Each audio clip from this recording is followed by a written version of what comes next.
Hello friends, कैसे हैं आप लोग।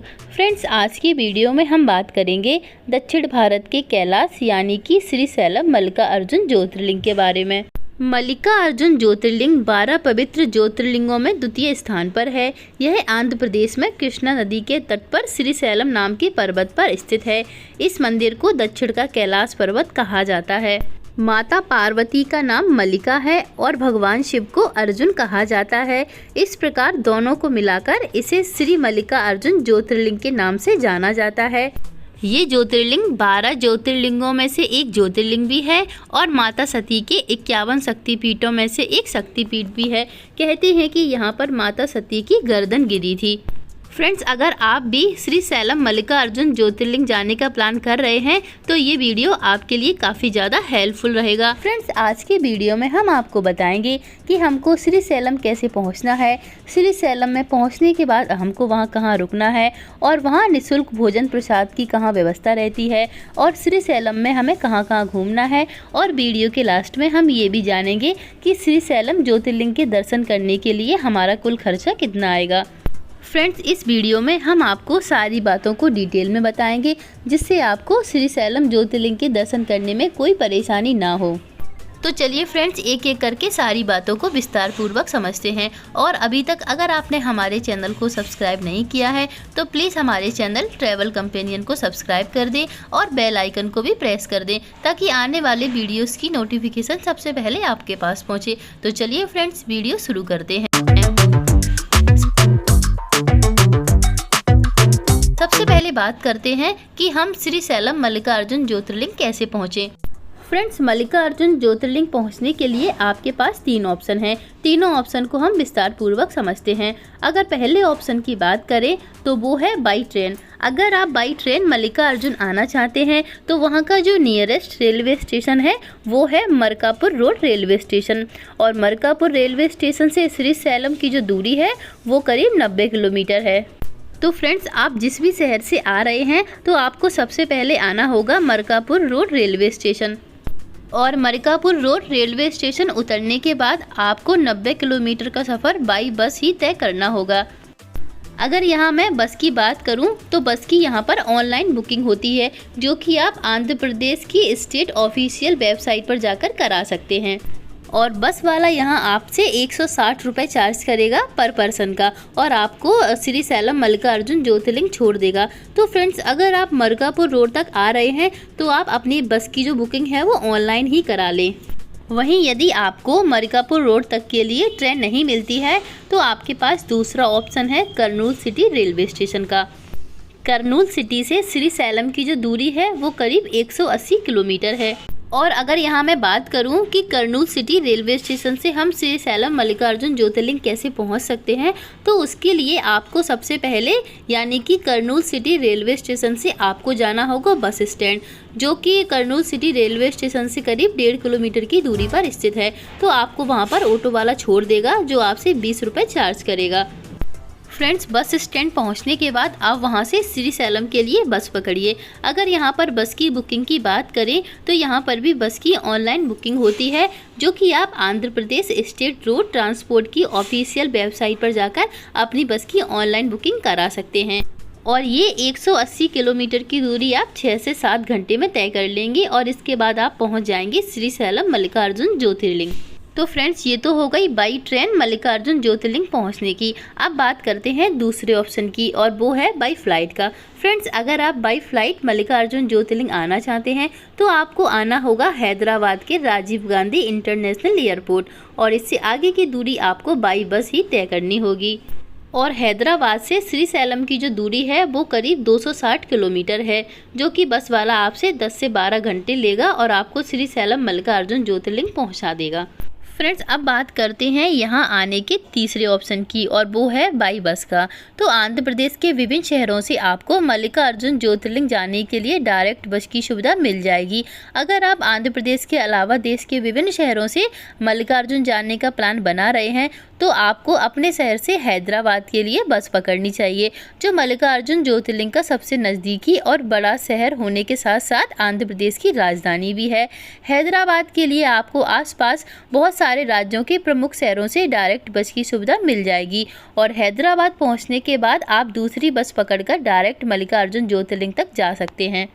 फ्रेंड्स, श्रीशैलम पहुंचने के बाद बात आती है कि हम यहाँ पर कहाँ रुकें, यानी कि हम यहाँ पर अपना स्टे कहाँ बनाएं। तो यहाँ पर रुकने के लिए आपके पास दो ऑप्शन हैं। अगर पहले ऑप्शन की बात करें तो वो है श्रीशैलम देवस्थान बोर्ड की तरफ से आपको यहाँ पर रूम दिए जाते हैं, जो कि मंदिर परिसर के आसपास ही आपको श्रीशैलम देवस्थान बोर्ड के गेस्ट हाउस देखने को मिल जाएंगे। यहाँ पर आपको रूम एसी और नॉन एसी दोनों ही टाइप के रूम आपको यहाँ पर देखने को मिल जाएंगे। चलिए फ्रेंड्स, अब बात करते हैं ये जो ट्रस्ट की तरफ से गेस्ट हाउस है उनकी बुकिंग कैसे होती है। तो यहाँ मैं आपको ये बता दूँ, इनकी जो बुकिंग है वो ऑनलाइन ही होती है और इनकी ऑनलाइन बुकिंग आप इस वेबसाइट पर जाकर करा सकते हैं। फ्रेंड्स, यहाँ पर अगर हम रूम की कॉस्ट की बात करें तो यहाँ पर नॉन एसी जो रूम होते हैं उनकी कॉस्ट होती है 300 रुपये पर डे, जो पर डे के हिसाब से पड़ती है, और एसी रूम की बात करें तो उसकी कॉस्ट होती है 800 से 1000 रुपये। और चेक इन और चेक आउट का जो समय होता है वो सुबह 8 बजे से अगली सुबह 8 बजे तक का होता है। वहीं अगर फ्रेंड्स हम यहाँ पर रुकने के दूसरे ऑप्शन की बात करें तो वो है वहाँ पर बने हुए आंध्र प्रदेश के टूरिज्म की होटल। तो आप यहाँ पर जाकर भी अपना स्टे कर सकते हैं। अगर मैं यहाँ पर रूम की कॉस्ट की बात करूँ तो यहाँ पर आपको 700 से 1000 रुपये तक में पर डे के हिसाब से रूम मिल जाएंगे। तो फ्रेंड्स, अगर आप सदन के गेस्ट हाउस में नहीं रुकना चाहते हैं तो आप बाहर बने हुए होटल में जाकर भी रुक सकते हैं। आपके पास दोनों ही ऑप्शन है, आप जहां पर भी अपना स्टे करना चाहें वहां पर कर सकते हैं। तो फ्रेंड्स, ये तो हो गई यहाँ पर पहुँचने की बात। अब बात करते हैं कि हमें श्रीशैलम मल्लिकार्जुन ज्योतिर्लिंग के दर्शन कैसे करने हैं। फ्रेंड्स, यहाँ पर दर्शन करने से पहले आपको कुछ बातों की जानकारी लेना ज़रूरी है। फ्रेंड्स, यहाँ पर मैं आपको सारी जानकारी डिटेल में बताऊंगी। तो यहाँ पर दर्शन करने से पहले आपको एक एक्सेस कार्ड बनवाना होगा। एक्सेस कार्ड से मतलब है ये एक प्रकार की यात्रा पर्ची है और ये यात्रा पर्ची आपको मंदिर गेट के सामने ही बने हुए काउंटर पे मिल जाएगी। और यहाँ पर जो एक्सेस कार्ड बनते हैं वो दो प्रकार से बनते हैं। एक तो ये कि अगर आप फ्री दर्शन पास लेते हैं तो वो आप आराम से नॉर्मल लाइन जो होती है उस लाइन में लगकर जितना भी 2, 4, 6 घंटे जितने भी लगेंगे आप उस लाइन में लगिए और भोलेनाथ के दर्शन करिए। और दूसरा पास होता है शीघ्र पास दर्शन, यानी कि यहाँ पर VIP पास मिलता है। उसकी जो कॉस्ट होती है वो होती है 150 रुपये पर पर्सन। तो फ्रेंड्स, यदि आप यहाँ पर VIP यानी कि शीघ्र पास लेते हैं तो आपको यहाँ पर लगभग आधे घंटे में भोलेनाथ के दर्शन हो जाएंगे और ये पास भी आपको ऑनलाइन ही मिल जाएगा, जो कि आप इस वेबसाइट पर जाकर ऑनलाइन पास बनवा सकते हैं। फ्रेंड्स, यहाँ पर मैं आपको कुछ जानकारी और दे दूँ कि आपको मंदिर के अंदर मोबाइल, कैमरा, पर्स ये सब ले जाना अलाउड नहीं है। इन सारी चीज़ों को आप मंदिर परिसर के ही पास बने हुए लॉकर में जमा करवा सकते हैं। ये लॉकर आपको दर्शन पास केंद्र के पास में ही देखने को मिल जाएगा और ये लॉकर की जो सुविधा होती है वो फ्री ऑफ कॉस्ट होती है। तो आप यहाँ अपने सामान को जमा करवा सकते हैं या फिर आप अपना सामान अपने रूम पर भी छोड़कर आ सकते हैं। फ्रेंड्स, वहाँ पर आपको बहुत सारे शूज़ काउंटर भी देखने को मिल जाएंगे, तो वहाँ पर आप अपने शूज़ भी रख सकते हैं। और फ्रेंड्स, जहाँ पर आपने अपना सामान वगैरह जमा किया है उस लॉकर का आपको टोकन भी दिया जाएगा। तो दर्शन करने के बाद वापस आते समय आपको वह टोकन वहाँ पर जमा करके अपना सामान वापस ले लेना है। फ्रेंड्स, इसके बाद आप मंदिर परिसर में प्रवेश करिए, लाइन में लगिए और भोलेनाथ का जयकारा लगाइए और लाइन में आगे बढ़ते जाइए। लाइन में आगे बढ़ते हुए आपको सबसे पहले नंदी जी के दर्शन करने हैं और आगे बढ़ते हुए हम पहुंचेंगे गर्भगृह में। यहां पर हम श्रीशैलम मल्लिकार्जुन ज्योतिर्लिंग के दर्शन करेंगे, अपनी मनोकामना मांगेंगे और दर्शन करने के बाद मंदिर परिसर से बाहर आ जाएंगे। फ्रेंड्स, अगर हम यहाँ पर बात करें कि हमें यहाँ लाइन में कितने समय लगना पड़ेगा तो फ्रेंड्स वो मैं आपको डिटेल में समझाती हूँ। तो यहाँ सबसे पहले बात कर लेते हैं कि हमें श्रीशैलम मल्लिकार्जुन ज्योतिर्लिंग जाने का जो सही समय है वो क्या होता है। तो यहाँ पर आने का जो सही समय है वो होता है विंटर्स का, यानी कि आप यहाँ पर अक्टूबर से फरवरी के बीच आ जाइए तो आपको यहाँ पर कम भीड़ देखने को मिलेगी। और वहीं अगर आप किसी पर्व में जाते हैं जैसे महाशिवरात्रि या फिर सावन का महीना, तो इस दौरान आपको यहाँ पर काफ़ी ज़्यादा भीड़ देखने को मिलेगी और आपको दर्शन करने के लिए लाइन में कम से कम 4 से 5 घंटे का समय लग जाएगा। और वहीं अगर आप यहाँ पर ऑफ सीजन यानी कि सितंबर में या सितंबर के आसपास आते हैं तो आपको यहाँ कम भीड़ देखने को मिलेगी और आपको 1 से 1.5 घंटे लाइन में लगने के बाद आपको भोलेनाथ के दर्शन हो जाएंगे। चलिए फ्रेंड्स, अब बात करते हैं कि हमें श्रीशैलम आने के लिए कितने दिन का ट्रिप प्लान करना चाहिए। तो श्रीशैलम घूमने के लिए 2 दिन पर्याप्त होते हैं, क्योंकि यहाँ पर मल्लिकार्जुन ज्योतिर्लिंग के अलावा और भी छोटे छोटे प्लेसेस हैं जहाँ पर आपको जाना है।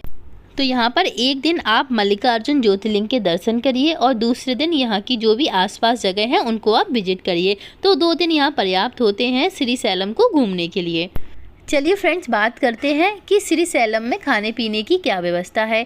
तो यहाँ पर आपको खाने पीने के लिए बहुत ज़्यादा ऑप्शन नहीं मिलेंगे, क्योंकि श्रीशैलम एक पर्वत पर बना हुआ है, लेकिन फिर भी आपको यहाँ पर 2 ऑप्शन मिलते हैं। अगर पहले ऑप्शन की बात करें तो वो है आपका श्रीशैलम देवस्थान की तरफ से आपको यहाँ पर अन्न प्रसाद भोजन दिया जाता है, जो कि मंदिर परिसर के ठीक बगल से बना हुआ है। और इस अन्न प्रसाद में आपको फ्री भोजन की व्यवस्था रहती है। यहाँ पर आपको सुबह का नाश्ता, दोपहर का लंच और रात का डिनर भी दिया जाता है। अगर यहाँ पर टाइमिंग की बात करें तो यहाँ पर 11 से 2 बजे के बीच में लंच दिया जाता है और डिनर का जो समय रहता है वो 6 से 9 बजे के बीच में रहता है। तो अगर आप मंदिर परिसर की तरफ से फ्री भोजन करना चाहते हैं तो आप यहाँ पर कर सकते हैं। और फ्रेंड्स, दूसरा ऑप्शन है आपके पास प्राइवेट होटल्स या फिर रेस्टोरेंट। यहाँ पर जाकर भी आप अपना भोजन ग्रहण कर सकते हैं, जो कि आपको 80 और 100 रुपये प्रति थाली खाने के हिसाब से मिल जाएगी। तो आप दोनों ही ऑप्शन में किसी एक ऑप्शन को चुन सकते हैं। तो फ्रेंड्स, ये तो हो गई यहाँ पर खाने पीने की बात। अब बात करते हैं कि हम श्रीशैलम में और कहाँ कहाँ घूम सकते हैं और हमारा घूमने के जो माध्यम है वो क्या रहेगा। तो चलिए फ्रेंड्स, एक एक करके हम यहाँ के सारे टूरिस्ट प्लेसेस के बारे में बात करते हैं। फ्रेंड्स, सबसे पहले आप यहाँ जा सकते हैं ब्रह्मरांबा का मंदिर, जो कि मल्लिकार्जुन मंदिर के पीछे कुछ सीढ़ियाँ चढ़ने पर आपको ये मंदिर देखने को मिल जाएगा। ये 52 शक्तिपीठों में से एक पवित्र धाम है। यहाँ पर माता सती की गर्दन गिरी थी। यहाँ इस मंदिर में शक्ति को देवी महालक्ष्मी के रूप में पूजा जाता है। माता के दर्शन के साथ साथ गर्भगृह में स्थापित श्री यंत्र के दर्शन और सिंदूर से उनका पूजन अवश्य करें। फ्रेंड्स, इसके बाद आप विजिट कर सकते हैं पाताल गंगा। पाताल गंगा श्रीशैलम का प्रमुख पर्यटन स्थल है। इस नदी में आप डुबकी लगा सकते हैं। माना जाता है कि इसके पानी में डुबकी लगाने से त्वचा के सारे रोग दूर हो जाते हैं। यहाँ पर आप रोप वे के द्वारा भी जा सकते हैं और रोप वे से आप यहाँ के हरे भरे जंगल का शानदार नज़ारा देख सकते हैं। फ्रेंड्स, इसके बाद आप विजिट कर सकते हैं श्रीशैलम टाइगर रिजर्व। इस रिजर्व का कुल क्षेत्रफल 3568 एकड़ में फैला हुआ है, जो कि इसे भारत के सबसे बड़े टाइगर रिजर्व में शामिल करता है। यहाँ पाए जाने वाले जानवरों में टाइगर के अलावा आपको तेंदुआ, चीतल, इंडियन पेंगोलिन, सांबर, हिरण, सैबरोट, सुस्त भालू, ढोल, ब्लैक बग, चिंगारा आदि जैसे जानवर देख सकते हैं। फ्रेंड्स, इसके बाद आप विजिट कर सकते हैं श्रीशैलम बांध। ये बांध यहाँ के आकर्षण का प्रमुख केंद्र है और श्रीशैलम बांध भारत की सबसे बड़ी 12 पनबिजली परियोजना का हिस्सा भी है। यह बांध वर्तमान में तेलंगाना का हिस्सा है। श्रीशैलम बांध नरमल्ला हिल्स की खूबसूरत पहाड़ियों के बीच कृष्णा नदी के बरामदे में बनाया गया है। पर्यटकों के लिए यह एक शानदार पिकनिक स्पॉट के लिए जाना जाता है। यहाँ दूर दूर से लोग अपने परिवार और दोस्तों के साथ पिकनिक मनाने आते हैं, तो आप भी यहाँ एक बार ज़रूर जाएं। फ्रेंड्स, इसके बाद आप जा सकते हैं हटकेश्वर मंदिर। हटकेश्वर मंदिर श्रीशैलम में सबसे अधिक देखे जाने वाले मंदिरों में से एक है और यह मंदिर भगवान शिव को समर्पित है। इस मंदिर के बारे में कहा जाता है कि यह वही मंदिर है जहाँ श्री शंकराचार्य ने अपना एक दार्शनिक ग्रंथ बनाया था। इसके बाद आप विजिट कर सकते हैं साक्षी गणपति मंदिर। मंदिर परिसर से 1 किलोमीटर की दूरी पर बना हुआ है। ऐसा कहते हैं कि अगर आप यहाँ पर दर्शन नहीं करते हैं तो श्रीशैलम मल्लिकार्जुन के जो दर्शन होते हैं वो अधूरे माने जाते हैं। यहाँ पर आपको गणेश जी का मंदिर देखने को मिलेगा, तो आप जब भी श्रीशैलम आए तो साक्षी गणपति मंदिर के दर्शन जरूर करें। फ्रेंड्स, इसके बाद आप विजिट कर सकते हैं चेंचू लक्ष्मी म्यूजियम। ये एक तरह का संग्रहालय या म्यूजियम है जिसमें आपको स्वदेशी जनजातियों की जीवन की एक झलक देखने को मिलेगी। तो यहाँ पर भी आपको काफ़ी सारी चीज़ें देखने को मिलेंगी। श्रीशैलम मल्लिकार्जुन से इस मंदिर की दूरी 1 किलोमीटर पड़ जाती है, तो आप यहाँ पर ज़रूर विजिट करें। तो फ्रेंड्स, ये तो थे यहाँ के कुछ टूरिस्ट प्लेसेस जिसकी मैंने आपको विस्तार पूर्वक जानकारी दी है। अब बात कर लेते हैं इन सारे प्लेसेस को घूमने के लिए हमारा जो है माध्यम क्या रहेगा। तो इन सारी जगह को घूमने के लिए आपको श्रीशैलम मल्लिकार्जुन ज्योतिर्लिंग के पास से ही ढेर सारे ऑटो वाले मिल जाएंगे जो आपको इन स्थानों पर आराम से घुमा देंगे। और ऑटो वाले आपसे यहाँ 150 से 200 रुपये प्रति व्यक्ति के हिसाब से चार्ज करेंगे, जो कि आपको 4 से 5 घंटे में सारे टूरिस्ट प्लेसेस को विजिट कराकर वापस मंदिर परिसर में ड्रॉप कर देंगे। चलिए फ्रेंड्स, अब लास्ट और ज़रूरी बात कर लेते हैं कि श्रीशैलम मल्लिकार्जुन घूमने के लिए हमारा प्रति व्यक्ति खर्चा कितना आएगा। तो फ्रेंड्स, अगर आप यहाँ पर 2 दिन रुकते हैं और श्रीशैलम देवस्थान बोर्ड के गेस्ट हाउस में रुकते हैं और अन्न प्रसाद में फ्री भोजन ग्रहण करते हैं तो आपका 2 दिन का प्रति व्यक्ति 1500 से 2000 रुपये का खर्चा आ जाएगा। और इस खर्चे में आपका मैंने यहाँ पर बस का टिकट, ट्रेन का टिकट या फिर फ्लाइट का टिकट इंक्लूड नहीं किया है। यह सिर्फ और सिर्फ मंदिर परिसर में पहुँचने के बाद 2 दिन का आपका वहाँ आसपास की जगह को घूमने का खर्चा है। और यदि आप यहाँ पर बड़े बड़े होटलों में रुकते हैं और रेस्टोरेंट या फिर होटल में खाना खाते हैं तो आपका यही खर्चा 7 से 8000 हो जाएगा प्रति व्यक्ति का। तो फ्रेंड्स, ये थी श्रीशैलम मल्लिकार्जुन ज्योतिर्लिंग के बारे में संपूर्ण जानकारी जिसकी मैंने आपको विस्तार पूर्वक जानकारी दी है। फ्रेंड्स, अगर आपको मेरा वीडियो अच्छा लगे तो प्लीज़ चैनल को सब्सक्राइब जरूर कर दें और इसी तरह के वीडियोस देखने के लिए बेल आइकन को भी प्रेस कर लें ताकि हमारे वीडियोस की नोटिफिकेशन सबसे पहले आपके पास पहुंचे। Thank you for watching. मिलते हैं नेक्स्ट वीडियो में।